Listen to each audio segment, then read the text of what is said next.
자, 여러분 안녕하십니까? 정병렬 선생님의 재정학 연습 이번 시간에는 챕터 17장 지방재정의 6절에 해당하는 지방재정 조정제도에 대해서 한번 볼게요.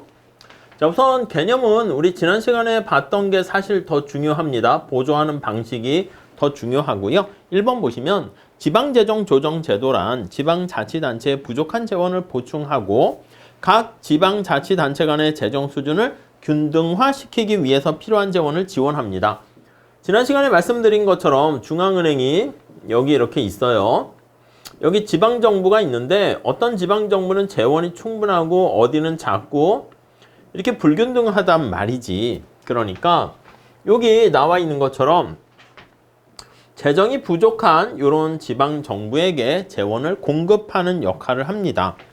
그래서 말 그대로 지방재정의 불균등한 것을 조정하는 제도, 이렇게 볼 수가 있어요. 오케이? 자, 수단은 어떤 게 있니? 한번 볼게요. 자, 방법, 수단 보면은요. 우선 지방교부세가 있고 국고보조금이 있어요. 요 두 가지 가끔 출제돼요. 지방교부세 그리고 국고보조금 나와 있는데 거기 책에 나와 있는 것처럼 다 시시콜콜한 것까지 다 볼 건 아니고요. 지난 시간에 봤던 보조금 중에서 어디에 해당하니 그걸 보시는 게 중요합니다. 우선 지방교부세는요. 거기 보시면 지방자치단체의 재정 수요와 조세 수입을 비교해서 재원이 부족할 때 도와주는 건데요. 마음대로 써 이겁니다.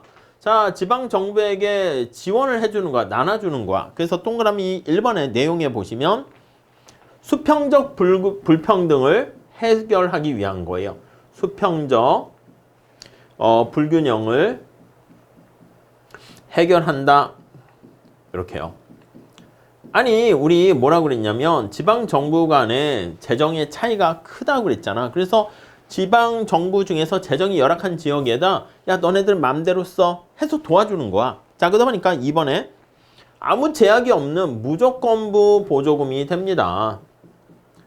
이해 가시겠어요? 네, 그래서 이렇게 정리를 하시고, 자, 반면에 거기 뭐 밑에 3번까지 볼 거는 없고요. 다음 국고보조금 한번 보도록 하겠습니다. 국고보조금은요, 개념 거기 보시면 특정 사업의 경비, 그러니까 정부가 도와주는 건데 국고라는 말 때문에 무조건인 것처럼 보이는데 그게 아니라 특별한, 이게 들어가 있는 거야. 특별한. 오케이? 자, 그래서 거기 보시면 특정 사업에 한정해서 보조를 해준다. 이렇게 보시면 되겠습니다. 자, 그래서 밑에 내용 보시면 대응에 해당합니다. 자, 조건부 대응. 이게 중요해. 조건부 대응이 정률이라고 말씀을 드렸죠. 정률. 일정한 비율만큼 가격 보조 효과를 갖게 되는 겁니다. 자, 그래서 지방교부세는 무조건부, 그리고 국고보조금은 조건부 대응. 여기에 보시면 될 것 같고요. 2번에 보시면 국가적 이해를 갖는 위임사업, 위임이라고 그랬습니다. 중앙정부가 해야 되는 건데 약간 지방정부에게 위임을 하게 되는 그런 사업에 해당하는 것이고, 거기 3번에도 보시면 의존재원입니다. 그래서 사용 용도를 지정합니다. 조건부라는 말 속에 담겨 있는 것이죠. 그래서 용도를 지정한다. 네, 이렇게 보시면 되겠습니다. 자, 다시 요건 시험에 앞에 무조건부랑 조건부 정액, 조건부 정률, 조건부 비대응, 조건부 대응 지난 시간에 봤는데 그거와 연결해 가지고요. 지방교부세는 조건부 대응 보조금에 속한다. 이런 식으로 출제가 되니까 뭐 그것만 주의하시면 충분하겠습니다. 자, 그 정도 보시고, 자, 다음에 7절에 보시면 연성 예산 제약 이렇게 나와 있습니다. 아니, 예산을 짤 때요. 여러분들 공부할 때 수업 계획 짤 때 어떻게 타이트하게 짭니까? 뭐 하루하루 공부해야 될 거를 뭐 시간 30분 단위, 10분 단위로 짭니까? 그렇게 할 수도 있지. 그렇게 하는 거를 굉장히 타이트하게 딱딱하게 짠다 해서 예산도 그렇게 짜는 것을 경성. 첫 번째 줄에 보시면 엄격한 제약, 그래서 경성이라고 보시면 되겠고요.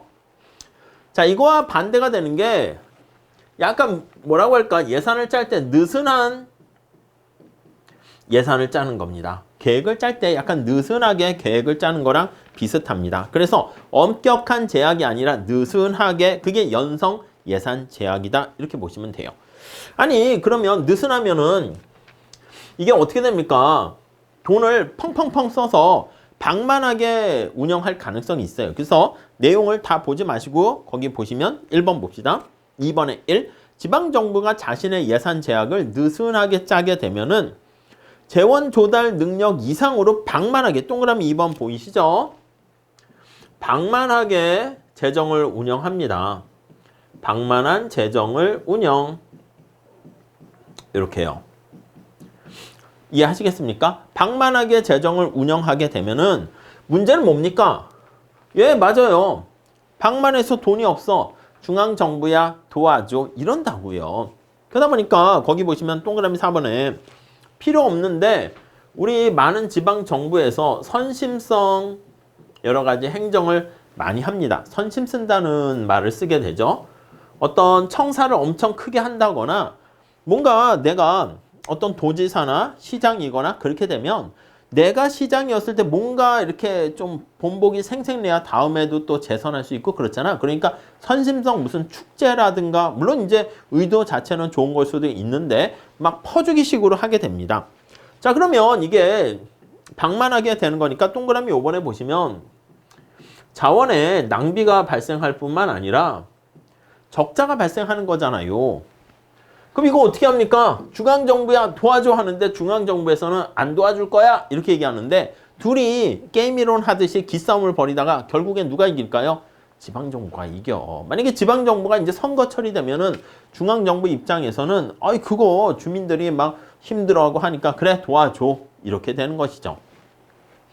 자 그래서 여기 나와 있는 것처럼 연성 예산 제약이라는 것은 느슨한 예산 제약이고 방만하게 선심성 사업을 많이 벌일 수가 있게 되고요. 자원 낭비의 우려가 발생한다. 그래서 중앙정부에서는 이런 거 하지 마라고 했는데 사실 중앙정부의 그러한 어떤 하지 마 하는 게 잘 먹히지 않게 되는 거예요. 그러다가 적자 나면 도와주겠지. 네가 안 도와주고 배겨? 이런 거 있잖아요. 무슨 말씀인지 아시겠죠?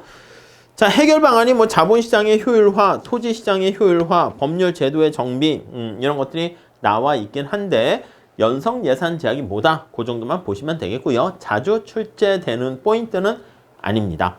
자, 이렇게 해서요. 우리가 챕터 17장 지방재정까지 해서요. 이론적인 강의를 다 마무리 짓게 되었습니다. 여러분 열심히 따라와 주셔서 감사드리고요. 사실 근데 우리 세무사 시험의 재정학 같은 경우는 객관식 시험으로 출제되잖아요. 주관식인 경우에는 여기 나와 있는 목차를 따라서 이렇게 쭉 쓰고 논술형으로 해야 되는 건데 객관식에선 그게 아닙니다. 정답을 골라내는 것이고 그리고 자꾸 이 강의를 2번, 3번 듣는 것보다는 객관식 문제를 푸시면서 여러분들께서 거꾸로 어떤 부분이 더 중요하다. 물론 제가 수업 시간에 녹여드렸어요. 그래서 요게 출제 포인트별로 강약 조정을 해드리긴 했으니까 아마 여러분들께서는 그냥 저만 따라오시면 됐었는데 그래도 객관식 문제 풀면서 정리를 좀 하실 필요가 있어요. 그리고 객관식 문제를 많이 풀어보시고요. 시험에 임박했을 때는 연도별 기출문제를 좀 풀어보세요. 아시겠죠? 그러니까 여기 나와 있는 문제를 제가 다음 시간부터 풀 텐데요. 그때 관련된 문제, 공공재면 공공재 문제만 풀게 되잖아. 근데 우리가 실전에 갔을 때는 전범위에 걸쳐서 보셔야 되는 것이기 때문에 연도별로 끊어가지고 여러분들 공부하시면 좋겠습니다. 그래서 제가 생각하기에 가장 좋은 방법은 문제 수가 40문제잖아요. 그러니까 20문제씩 끊어서 보세요. 그래서 1번부터 2020년도 1번부터 20번까지 보고 그 다음 틀린 거는 여러분들이 내용 보고 정리하시고 그 다음 21번서부터 40번까지 보시고 정리하시면 좋겠습니다. 제가 출간한 기출문제도 잘 돼 있으니까 그거 가지고 마무리 정리하시면 충분할 것 같습니다. 자, 이렇게 하시고 다음 시간에 문제 풀이 시간에 또 뵙도록 하겠습니다. 감사합니다.